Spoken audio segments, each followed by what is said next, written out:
Anime e educação. Será que faz sentido a gente misturar essas duas coisas?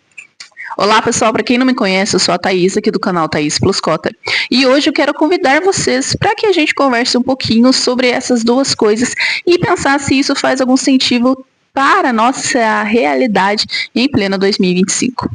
Esses dias, pessoal, eu comecei a assistir um anime bem interessante, que é o anime Takopi, que acredito que esteja aí no 3º capítulo na Crunchyroll. E ele é um anime bem interessante para a gente pensar os aspectos da nossa educação e a nossa realidade em pleno 2025. Tanto em relação às políticas públicas, quanto às próprias responsabilidades e atribuições que professores, educadores têm dentro das escolas e o quanto que isso ultrapassa as suas responsabilidades. E aí necessita de talvez outros profissionais que estejam atuando dentro dessa área. O Takopi, gente, ele é um anime que vai passar por volta de 3 personagens principais, que é a Shizuka, a Marina e o Ano, que vem do país, né, país da felicidade, do planeta da felicidade, o mundo feliz. E a principal mensagem que ele vem trazer para a Shizuka é tentar trazer a felicidade para ela, porque esse é o papel dele, ele sai do planeta dele para fazer as pessoas felizes. Mas será que é possível que a gente consiga fazer alguém feliz? Será que é possível que a gente traga a felicidade? Ela é uma coisa que se constrói? É alguma coisa que se conquista? Como a gente faz isso? E o pior de tudo, gente, é que a Shizuka, dentro dessa história, ela passa uma trama muito pesada devido aos seus contextos históricos, da vivência que ela tem com a mãe dela, com o pai dela, com o cachorrinho dela e com os colegas da sala dela. E é aí que trabalha a maior problemática da vida da Shizuka, porque ela recebe ela sofre muito bullying dentro da escola por causa dessa experiência que ela tem com a mãe dela, e aí as consequências dessa vivência toda que acabou gerando na vida de uma segunda garotinha, que é a Marina. E a Marina, ela acaba sofrendo muitas violências em casa por causa das experiências que ela tem com o pai dela, a mãe da Shizuka e a mãe da Marina. E aí a mãe da Marina acaba desquitando toda a raiva que ela tem em cima da Marina. E aí, por sua vez, o que acontece? Obviamente, gente, o ciclo da violência. E a Marina, por não entender o porquê que ela tá sofrendo tudo aquilo, ela coloca a culpa em cima de uma outra pessoa, que é a Shizuka. E aí, por sua vez, ela faz bullying com ela todos os dias. Ela maltrata, ela machuca, ela violenta ela de todas as formas, verbais e físicas. Até um ponto em que a Shizuka não aguenta mais. E ela acha que a única escolha para que acabe tudo isso é isso mesmo. Ela indo de Vasco e ela desaparecendo. Que é uma coisa, gente, que acontece muito dentro das escolas. A gente precisa entender que quando a gente fala sobre o aspecto da instituição escolar, a gente está falando, gente, como um aspecto que também reproduz a violência. Porque quando a gente vai falar de violência, gente, a gente precisa entender que a violência, ela é estrutural, ela é histórica, ela é cultural, ela é fomentada por determinados sistemas de poder. Ela não existe por acaso. E dentro da escola não é diferente. E dentro da escola a gente pode vivenciar aquilo que a gente chama de violência institucional.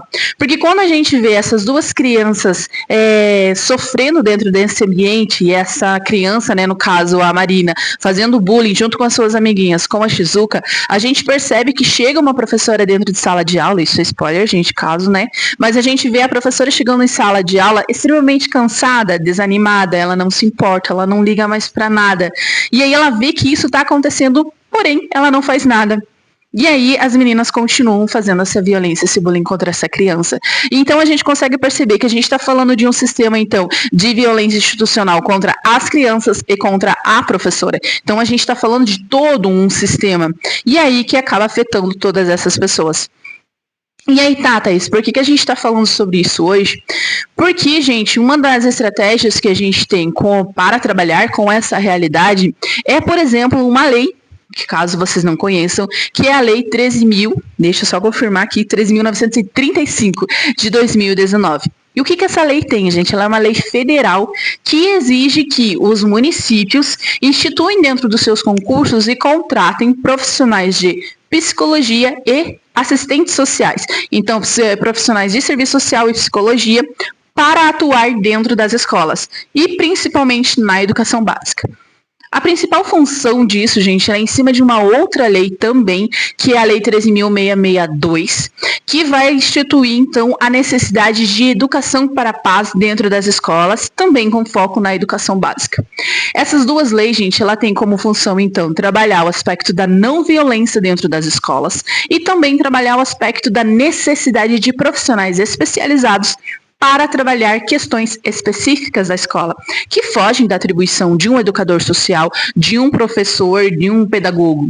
Quando a gente vai trabalhar o aspecto da violência, gente, eu preciso entender que o professor, ele é formado para trabalhar a questão didática, para que ele trabalhar os conteúdos da sala de aula. Ele vai ensinar o português, a matemática, a história, ou contexto cultural, etc. Só que agora, a intervenção dentro da realidade daquela criança, gente, foge da atribuição do professor. Ele não tem espaço para fazer isso. São 40 horas ensinando dentro de sala de aula. A gente não tem como, não aguenta. Eu, como professora, a gente não consegue ver tudo isso, trabalhar tudo isso. Então, a gente precisa de outros profissionais que atuem dentro dessa área. No meu caso, obviamente, eu vou puxar para o meu aspecto enquanto assistente social. Porque enquanto assistente social, gente, eu tenho a atribuição de, então, estar observando qual é o aspecto dessas crianças, quem são essas crianças, qual é o nome, a idade, a orientação sexual, se ela tem pai, se ela tem mãe, ela mora com a avó, ela mora onde ela mora, qual é a cor dessa criança, qual é a renda dessa criança, ela mora numa casa, ela mora na rua, ela tem algum problema de saúde. Gente, isso é aspecto que a assistente social vai estudar. Ela vai estudar todos esses aspectos que a gente trabalha e nós vamos então criar projetos para trabalhar especificamente essa demanda da criança. Então tá, como que eu trabalharia então junto com a Marina e com a Shizuki? Nesse caso, gente, a gente vai então analisar, olha, a professora chegaria para a assistente social da escola, olha, a gente está tendo esses dois casos, essas crianças estão fazendo bullying com a Shizuka e a gente precisa que você atenda essa criança. Então a gente vai investigar essas duas crianças e aí eu conseguiria ver quem é a Marina, quem são os pais da Marina, quais são os conflitos que está passando dentro da casa dos pais da Marina. A gente vai encaminhar os pais da Marina para a psicóloga, porque, gente, eu preciso entender que a problemática maior, a gente não pode culpabilizar a criança pelo que acontece, porque ela é um reflexo do que acontece na nossa sociedade. Então, se a Marina tem uma problemática que ela está trabalhando ali, um problema psicológico dela, vai advir dentro da experiência que ela está tendo com os pais. Então, eu preciso que os pais sejam atendidos e aí a gente trabalhar daí, então, com a Marina. Da mesma forma, eu vou estudar, então, a questão da Shizuka. Ela está se alimentando bem? Com quem que ela mora? Quem são os laços que essa criança tem? Será que o espaço de familiar, a casa que ela mora, é uma casa? É uma habitação? É um espaço seguro para ela ou talvez não? A casa, gente, nem sempre é o espaço mais seguro para uma criança. A gente precisa entender isso. Nós, como assistentes sociais, nós entendemos isso.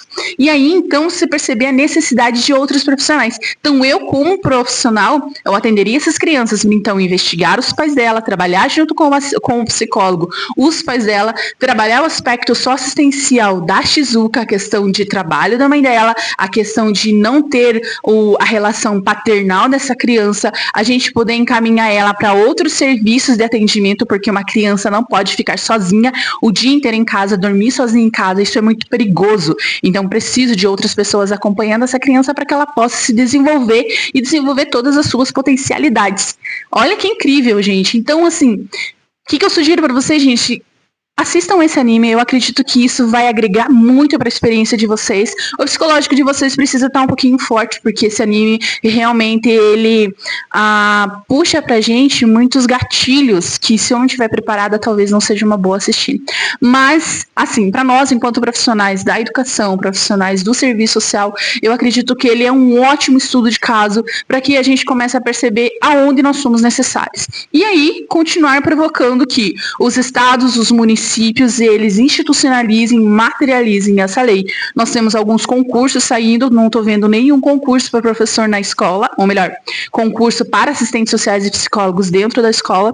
Logo, a gente tem eleições no ano que vem e eu não estou vendo nenhuma pessoa que tenha o interesse de estar se candidatando aí falando sobre a inserção desses profissionais dentro da escola. Então, fica a provocação para vocês e pergunto para vocês, o que vocês acham sobre isso? Acho que vale a pena falar sobre anime e educação? Vocês já ouviram falar sobre a Lei 13.935 de 2019? Já ouviram falar sobre a Lei de Cultura de Paz dentro da escola? Me contem aqui no comentário, gente. Eu sou a Thaís, aqui do canal Thaís Plus Corta. Se você não conhecia, peço para vocês, se inscrevam no canal. A gente vai agradecer no fundo do coração. Deixe seus comentários, seus likes, que isso vai me ajudar muito para que eu continue trabalhando esses conteúdos com vocês. Até mais, gente. Tchau.